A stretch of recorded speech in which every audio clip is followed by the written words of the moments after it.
Good evening, New Salem. Thank you for joining us for Wellness Wednesday. We'll get started in about 5 minutes.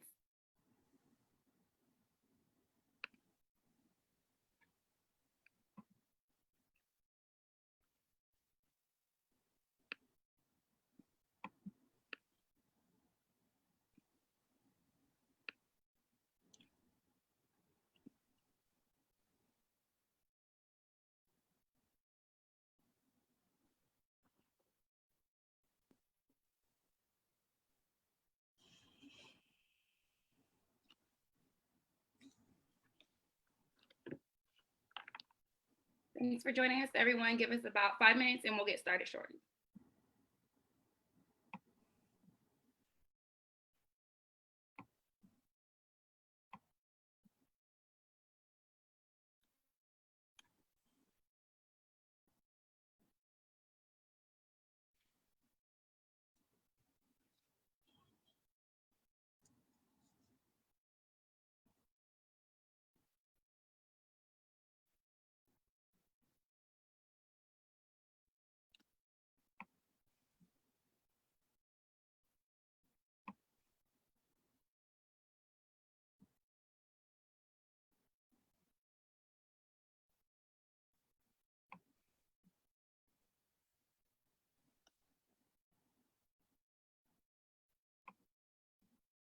Remember to share this live feed on your page so that your friends and family can join us as well.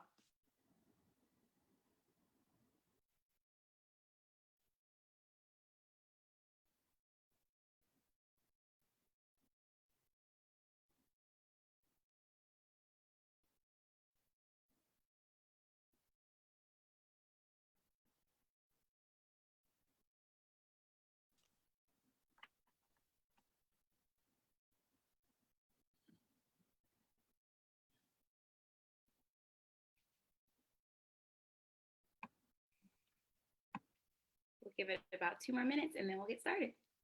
Okay.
All right. Well, good evening, New Salem. Thank you so much for joining us once again for another Wellness Wednesday edition. This edition will be focused on pediatric mental health. And today, this evening, we have Dr. Jennifer Walton. She is the developmental behavioral pediatrician at Nationwide Children's Hospital and director of clinical services at the Ohio State Niswonger Center. Yep, right. Dr. Walton is an advocate for optimal developmental and behavioral health for all children. And due to COVID-19's impact on our children in several ways, she will address the concerns and how you can help your youth this evening. So I will turn it over to Dr. Walton, and then we'll go into a few questions and answers. If you have any questions yourself, please feel free to enter them in the chat, and we will read them at the very end once we're finished with the questions we already have. Hey everyone on New Salem and Facebook Live. I'm Dr. Walton, as she said, and we'll talk about a variety of concerns, and we're going to do it in an interview format. So Ms. Paulette's going to ask me questions back and forth. I just want to give just a little notice. When you put questions in, please remember I am not your specific physician, so please don't ask direct questions as it pertains to your specific child, because that's not the purpose of this scenario and this setup and this format today. But otherwise, I'm excited and I'm honored and I'm humbled to be here, representing Nationwide Children's Developmental Behavioral Peds, as well as the Niswonger Center at The Ohio State University, which is a Center for Excellence in Developmental Disabilities. Go ahead, Ms. Paulette, get started. Also, I forgot one thing that we also will be doing. At the very end, once everything is wrapped up, I will come back inside the chat and add in some very interesting links that can be helpful for you and your family members that were provided by Dr. Walton. So if you need any resources at the very end, I will put them inside the chat as well. So first question, we know COVID-19 is serious in adults, but is it that serious in kids and teens? How many of them have COVID-19 and how can we help them? Sure. So first of all, yes, kids and teens can definitely develop COVID-19, which is coronavirus disease 2019, because it was developed and first found in November, December 2019. This is really important because we've already learned that, we can have the virus, kids can have the virus and can show clear symptoms, fever, cough, chest pain, trouble breathing. And someone can also have the virus but show no symptoms, but can carry it to someone else who can be at already higher risk, like our parents, our grandparents, those who have immunocompromised or just, not as strong immune systems. And that's important, and that's a serious risk. So though you think your cough, your sneeze may be harmful, think it's just due to allergies, and that could definitely be true, we don't know that. The person down the street doesn't know that. And so that's why we ask you to keep your distance, keep that 6 feet, cover your mouth and nose. It's a team effort. We have to protect ourselves and each other. Mask up. So kids and teens can get COVID-19, but for those who may not get it, why is it important for us to focus on those children? Sure. And before I answer this question, and I'm going to go into length, I forgot, more adults, because part of the first question was more adults do get COVID-19. We do know there are a certain amount of children, and in our state, we do have cases that are identified.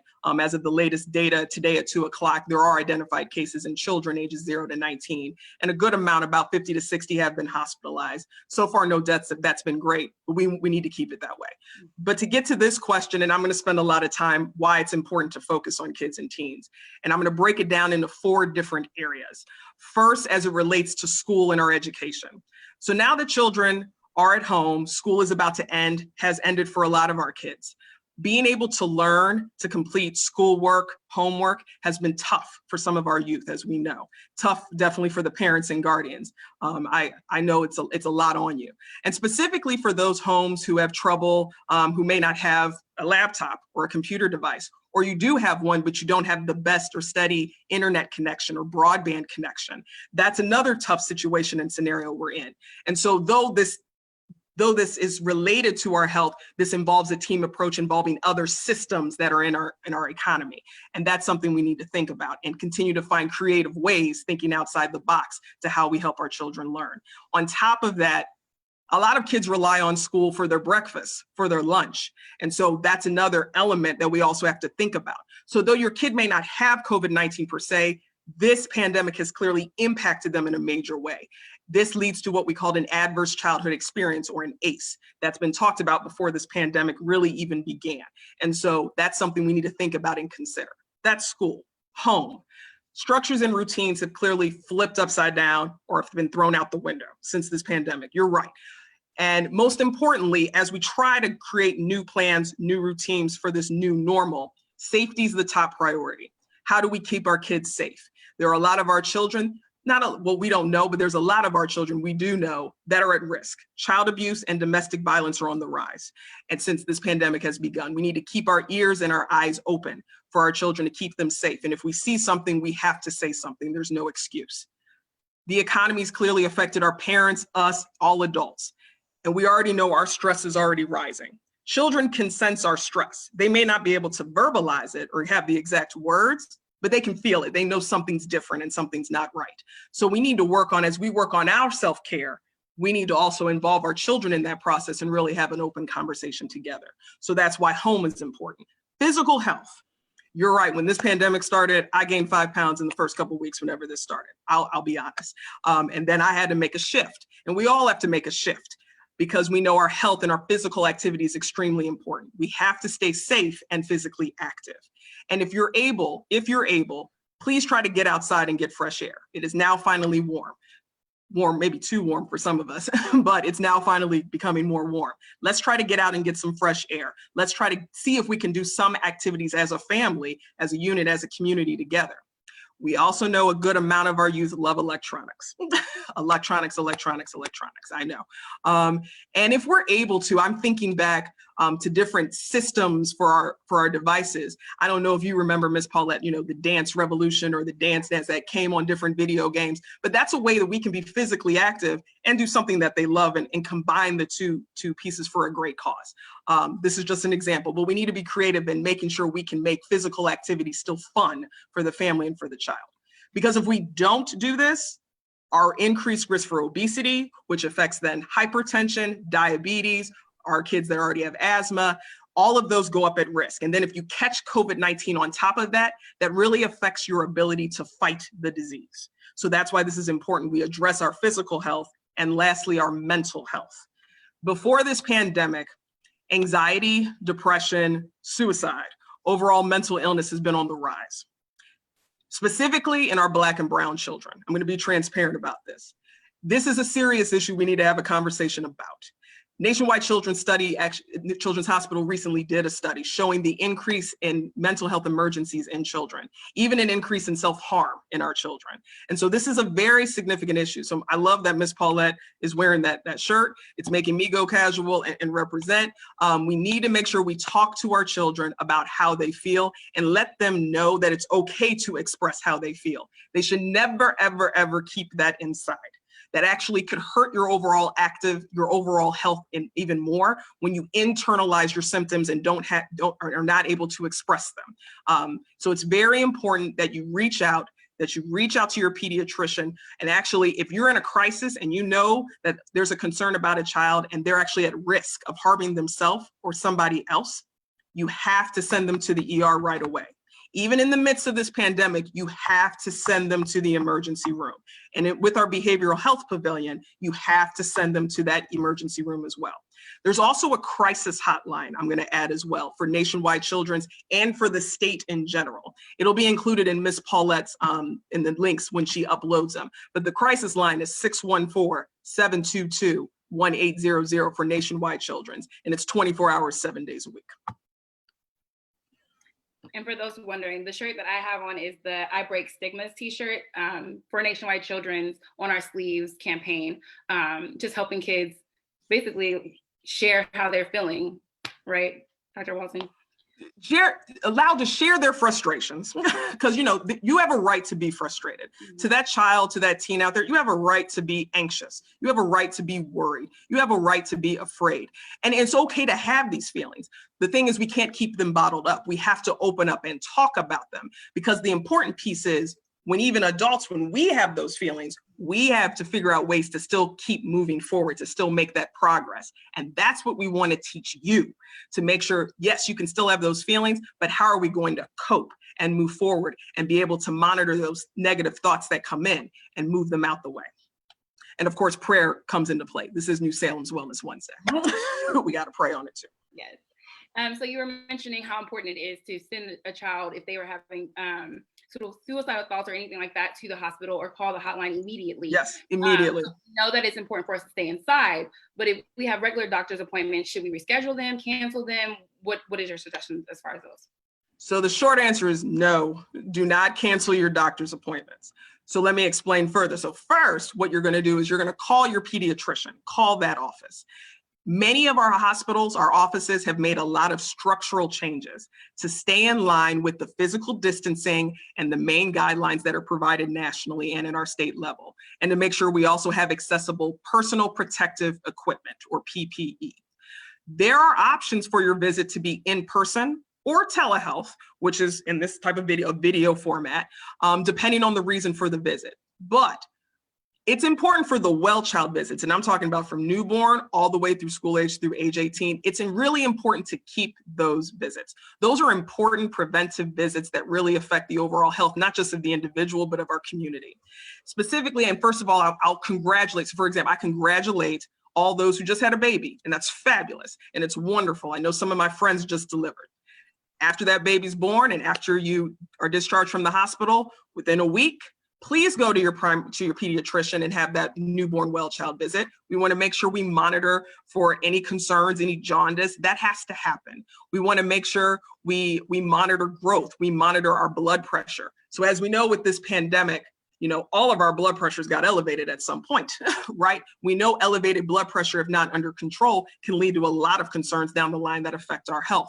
We want to make sure those vital signs are important. We want to check labs. We want to stay up to date on immunizations and vaccines that have prevented illnesses we have not seen in a long time come back. We don't want that happening. And lastly, of course, in what I do, we want to monitor development and behavior. And I want to go more further into that because it's not just we're checking the status of the development right at that moment.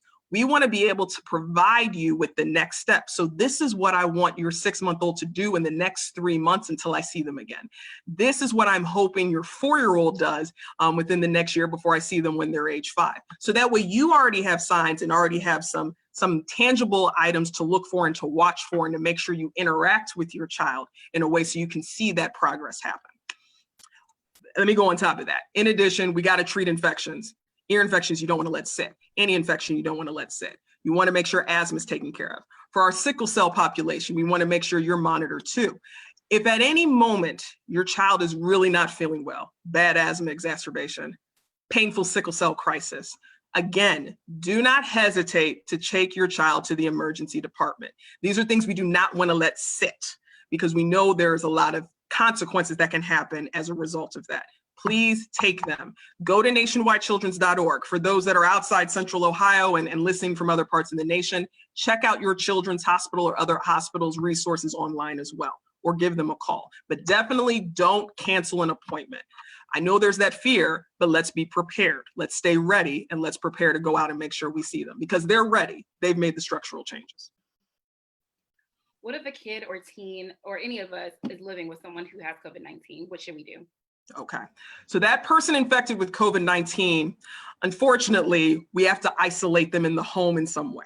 And I know it hurts, but the goal is we have to keep everyone safe, including that person that was infected. We want to make sure they can recover. So we want to try to have a designated room anywhere, pick that room, however it works in your home. If you have 2 bathrooms, even possibly a designated bathroom where they stay. Let them have that space so that way they can do what they need to do and still recover and keep everybody else safe. That person does need to be in quarantine for 14 days.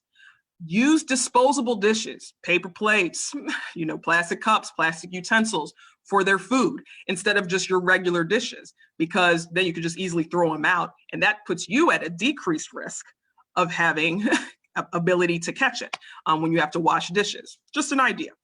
Those in a single parent household, start reaching out to family. If you don't have family members, good friends. If you don't have good friends, reach out, call 211, go to 211.org, because we want to make sure you have a backup support, because I know you probably need to get back to work, because that's your main way to make sure we can keep the flow and the process in the household moving. And that is tough, but we're in this together. I think that's what this mask says, in this together, Ohio. But specifically on top of that, let your pediatrician and your clinic know that there's a struggle. It's okay to please be honest and let us know that. Don't be ashamed, because our pediatricians also have additional staff that can help with care coordination, care navigation. Our social workers have been awesome. I love the social workers that are part of our division. They have been able to find and access resources I didn't even know existed. That could be a big help to our families. We've had families that were being close to being evicted and have been evicted and been able to try to find shelter for them. That is serious. We take that seriously because we want to protect you and your child. So please don't hesitate to reach out, especially those that are coming from tough situations, and those single parents, we got your back. While we're discussing resources, are there any other resources for parents that they should look out for besides the ones? That's great. So Ms. Paulette, I think just start uploading now to the Facebook chat. It's okay. Let's just do that, because there are a lot of resources, and I sort of did give Ms. Paulette a lot of resources, and there's even more than what I gave.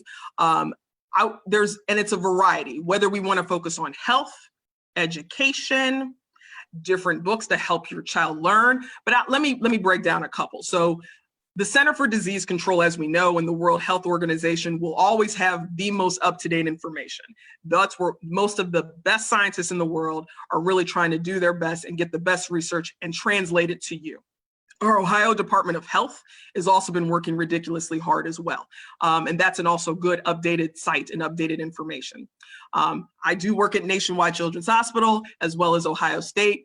And their Nysonger website also has some resources as well. Mainly, and a mix of, and I'll speak to Nationwide Children's, a variety of some good blogs and posts, specifically as we talked about single parent households, about what to do, how to keep your child busy during the summer. And while you're working from home, what should they be doing in the meantime? Some very good information on that, as well as behavioral health information. On Our Sleeves has a specific website within Nationwide Children's that also provides some resources.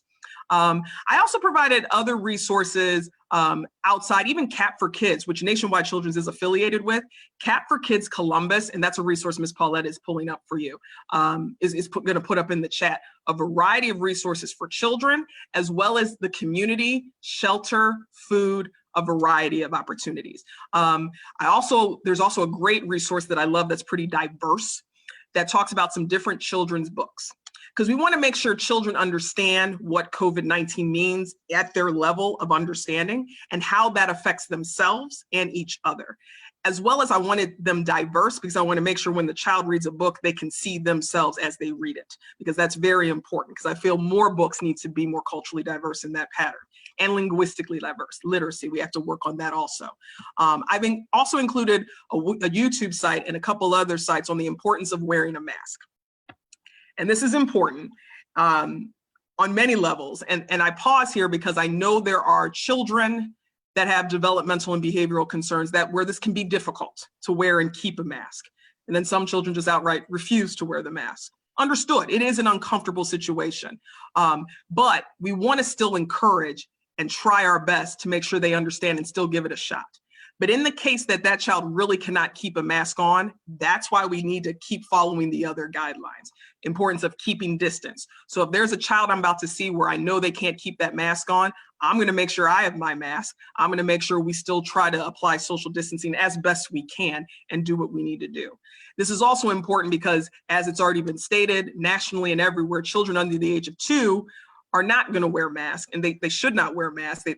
There's a reason why, but that's because we have to wear the mask so that way we can protect them and we protect each other. Most importantly, so as we set up a routine and new structure in this new normal, make sure your child is a part of the process. Don't just dictate the routine and the structure. And I would actually involve them, make sure they understand and have an open conversation as to this is why, because of the pandemic, if you're in this household, we're having these changes to dinner time, to when you wake up in the morning, this is the setup. Make sure they're a part of it and make sure the routine is visual. Specifically, even for some of our school-age children, visual schedules are really fun, and with our children with developmental disabilities too. And actually take a picture of them doing the activity and include that picture in their schedule. That way they see, when they see the schedule, they see them. They see themselves doing the task. It could be a motivator for them. Lastly, make sure the child has a choice. And I say this, you know how some children, you provide them choices. Do you want to wear this or do you want to wear that? Or do you want to eat this or do you want to eat that? Make sure whatever choice, the choices you provide, the 2, 3, or 4, you're satisfied with them all. Meaning it's not going to be a fight for you. Let them pick, and that way they're building their independence while you're not. That's a less of a battle you need to fight. These are just some examples. There are more examples on the Nationwide Children's, CDC, Ohio Department of Health. All of them have different resources. But this is a good opportunity to sit down, talk as a family, have really solid family time, and enjoy it. Also, one other thing, I'm sorry, I'm keep going, Ms. Paulette, you'll interrupt me soon. Positive reinforcement. Every time you tell a child no, and this is separate from the pandemic, every time you tell a child no, there should be at least 10 or 20 yeses when you give them. Catch them being good, praise them being good. If at anything, more praise is needed now more than ever. More positivity is needed now more than ever. Praise them when you see them doing good, catch it, celebrate, get excited. It could be the most basic of things. I'm so glad you sat in your seat. I am so glad you made up your bed. I mean, make it that it could be that small, but that's important. That positive attention can go a long, long ways. Okay, I'm done. All right, I'm done for this now. is all great information. They're loving it. So, so right now, everyone, if you have any questions, please feel free to put them in the chat because we are going to go through our last question. So we want to give you some time to ask your own questions. But you want to give the disclaimer one more time before they start doing that? The disclaimer. Oh, yes. Sorry. See, it's a shame I forgot already. And so I'll say this, and of course I welcome your questions. Just please be cognizant, I am not your child's pediatrician. So I cannot give direct guidance to the question if you're asking about my child does this, this, and this. I can't really be specific since I have not met your child per se. So just keep that in mind. General questions as best you can, please. So overall, what should parents and caregivers leave with today? Okay, so we could do this. New Salem and Facebook Live. First of all, we're going to pray. And I believe the word of the week is faith. Correct me if I'm wrong, Ms. Paulette, right? How timely, how relevant, right? This is the time we need to pray and have faith that we can do, right? We're going to wash our hands. We're going to wash our hands, and we're going to wash our hands thoroughly. We're going to exercise. We're going to eat healthy, eat right. Eat the best you can with the resources you have. Focus on healthy eating and exercising, not just your body, but also your mind. Let's make sure we stay up to date, and sometimes we got to put the screen down. I was about to actually just drop my laptop and put it down, but put the screen down. Let's decrease the amount of screen time we have. That actually helps with our brain development, I'll be honest, and our brain growth. Cover your face, right? Cover the mouth and the nose. We have to do this. We're protecting each other. I'm protecting you from my germs, from my cough and my sneeze, and you're protecting me as well. Let's ask for help. We're going to call our pediatrician. We're going to call our counselor. We're going to call our social worker. We're going to reach out to different resources. If you need help, please do not be ashamed to call and ask for help. Not too close. We got to stay 6 feet away. Ooh, I'll be right back. Okay. No, I'm right here. No. I'm not far. There it is. There it is. It's got a visual. I'm trying to remember. Now, this is a ruler, right? 12 inches is 1 foot. I need 6 of these. 6 of these. Line them up, children. And you can practice in your house. You can practice with your family right now in your home. 6 feet away. 6 feet away. Measure it out. 6 feet away. Okay? So we're going to do that. And then don't be afraid. God didn't give us the spirit of fear. I feel I can do this because I'm talking with my New Salem family. God didn't give us the spirit of fear, right? We have power, we have love, and we have a sound mind, and we need to use that. We need to be prepared and stay ready. Not even when this pandemic resolves, but when the future things come, we need to continue to stay ready and be prepared. Because our lives and our communities really matter, and we know this.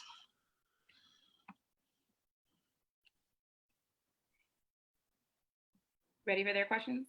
Sure. Okay. So one of the questions, and correct me if I'm pronouncing this incorrectly, Sure. They're asking if you can speak to the link between Kawasaki disease and COVID. Yes, Kawasaki disease. Okay. And the multi-system inflammatory syndrome in children. Got it.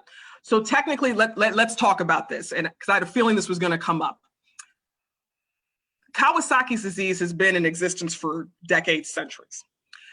And the concern is when this new syndrome came, it showed some resemblances. The symptoms showed a resemblance. They technically are not related per se. And I will say on top of it, Kawasaki disease usually comes after a previous infection, and usually it's been a bacterial infection, and it could be viral, but for whatever reason. This syndrome is different because we feel if a child was infected with COVID-19, you may not have seen any symptoms then, but 2 to 4 weeks later, rash, fever, abdominal pain, diarrhea, neck pain, blind shot eyes. I mean, your eyes just look red and just do not look right. And when that happens, the concerns are, and what could be similar but not really different, heart concerns come up next. The concern with this is it is rare, but we have seen it. There have been a couple identified cases in Ohio. So far, no child in Ohio has died, but it's something we still want to watch. This is also why I stress the importance of still sticking to the guidelines, because again, this showed up 2 to 4 weeks or even 6 weeks after someone was infected, after a child was infected, young all the way to 17 years old. And so that's why it's important. We have to mask up. We have to keep our distance. We have to follow those guidelines, because though you think you're not affected, you never know down the line. And so that's why, and it's called now multi-system inflammatory syndrome in children, or MIS-C. That's what it is. And they think it's because of a previous infection to COVID-19. I hope that answered that question. I think so. Talking about death is hard with children. Mm. So how do we bring up death and also discuss children not being able to see their loved ones, especially their elders? Yeah. So, okay, so that's sort of 2 questions. I'm going to handle the death one first. When we talk to children, first of all, I always love to know the age of the child and specifically where they are developmentally, because that sort of frames how I want to approach the question. So if it's a younger child, and actually one of the resources comes from the National Child Traumatic Stress Network, they specifically actually break down by age of the child and by developmental concepts in terms of how you want to approach a child. You always want to have a sit down and have a conversation. Sometimes it may take some time, and it may not be just one conversation. It may need to be ongoing conversations with that child. That, you know, whomever the individual is that has passed on, you will not, if it's a younger kid, you may not see, you know, you're not going to see this person anymore, but they will always be with us. They will always be like an angel, or whoever, if you stick to your religious faith, whatever that is, they will always be with us, guiding you, being there every step of the way. As children get older, you can have more of the conversations that, you know, we here as humans, we don't live forever, on and on. You can have that conversation as they get older. Understanding and defining death even more. As younger children, they may not understand it in full because they're still in their magical thinking phase. And so sometimes we have to wait or change our wording a little older. But to answer that question, it depends on the age. If you start younger, keep it basic, keep it short. It will take a few conversations, not just one. And they may bring it up. I will also say, let them bring it up on their own sometimes. It's sometimes not good to just bring it to them when they didn't even think about it yet, because it might be too soon and that might lead to confusion. If they bring it up, that's the best opportunity to try to start to open that conversation. As they get older, school age, teenage up, that's when you can be a little more open and have an honest conversation. Don't tell a story, don't lie or tell a fib, just be honest with it. And that it is tough, and that it's okay for them to express feelings of sadness, of grief. That's expected, and it should happen if that's how it works for them. Let them go through that phase the way they will, and be there to support them. And then as far as not being able to see their... Oh, thank you, sorry. Not being able to see them. Thank you, I'm so sorry. Yes. So just like we're doing here, right? with Facebook Live and with all the different virtual databases and softwares of Zoom and Google Hangouts. You're right, there are some people I've not seen in a long time, but that doesn't mean communication is gone, right? That's why it's old school. It's okay to talk on the phone, right? It doesn't hurt to call and talk on the phone. See if those elders or those grandparents or, you know, those elderly aunts and uncles, what are their virtual capabilities? Can we try to set something up? So that way visually we can once a week or once every so often still be able to have a virtual setup. If not, ask for help, because I would always encourage, you know, ask in different ways, like, you know, if I'll even say this, if there's a family that doesn't have the best internet connection, they need to reach out first of all and ask for help, as we previously discussed, because we really need as many families as possible to have the best internet connection and best computer devices. We can also use our smartphones. And if you don't have a smartphone, let us know. But a lot of us, it appears, seem to have a smartphone, which you can have those capabilities. But over time, you'll still be able to, but I will say this, if we protect our distance, I mean, if we keep our distance and we protect ourselves appropriately, I will say, I remember I visited family and I just stayed in the car and I just stayed in I stayed in the car and I kept my distance entirely. So I was still able to see them, but I didn't really get too close. That's another possibility if there's no virtual ability for them to get together. But that's why virtual abilities exist. Well, it's a great way to use them to our advantage. Let's just make sure communications are hooked up and we can make that possible. And I did leave out one piece of that question. It also discussed like the anxiety, high anxiety and the worry. And I think that comes from the unknown in children. So how can parents assist or caregivers assist their child when they have high anxiety about the unknown? About the unknown, yeah. And that's hard for a lot of us adults too. Sometimes, so I'll say this, and I don't want to speak for other psychologists, psychiatrists, even though a lot of us work together. There's a type of therapy called cognitive behavior therapy. And that's actually the mainstay in the first line evidence-based therapy for anxiety of all types, where you want to train your mind to, instead of thinking on those negative or adverse thoughts, to redirect and think more positive thoughts. Yes, that's hard in reality, and that takes a lot of time and a lot of practice. A lot of distraction can help with that too.